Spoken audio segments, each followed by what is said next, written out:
Hello and welcome to Munch. Today we're making a recipe that I go back to when I'm hanging just by a thread of energy. It's pretty basic but very tasty, and with luck you'll have all ingredients sitting around in your house. The first thing to do is to put a pan of water on the stove at a high temperature, preferably. Don't forget to put the salt and then put the lid on to speed up the boiling process. And while that goes on, prepping couldn't be any easier. First, get 2 good handfuls of cherry tomatoes, I'd say around 2 cups, and cut them in half.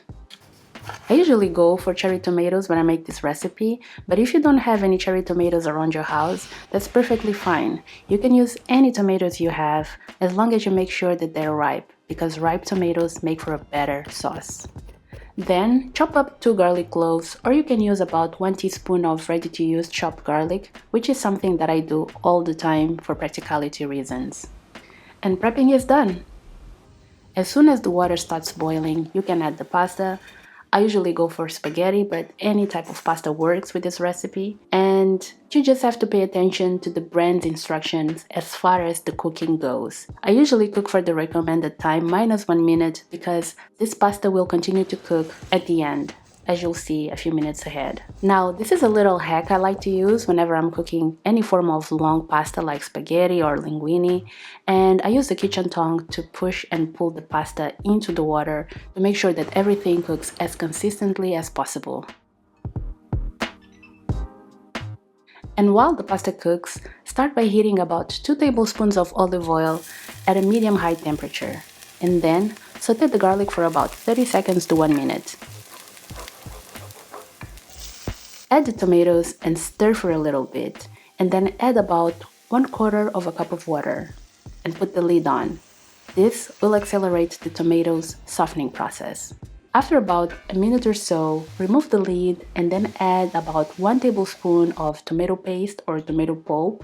This will add more depth in flavor, and with the help of a spoon or a fork, push the tomatoes down, which will help to make the tomatoes saucier, for lack of a better word.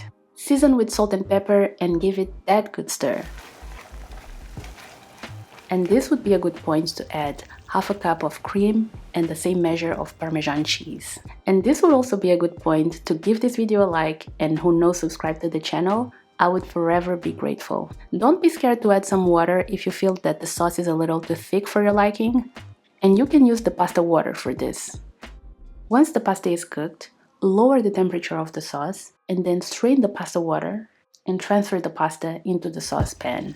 Make sure that you mix everything very well, and just like that, your dinner is ready. You can add some herbs on top or even some Parmesan cheese. Your kitchen, your rules. And you know what's left to do. Dig in and munch. Thank you so much for watching this video. I hope to see you here for the next one. Have a beautiful day. Bye-bye.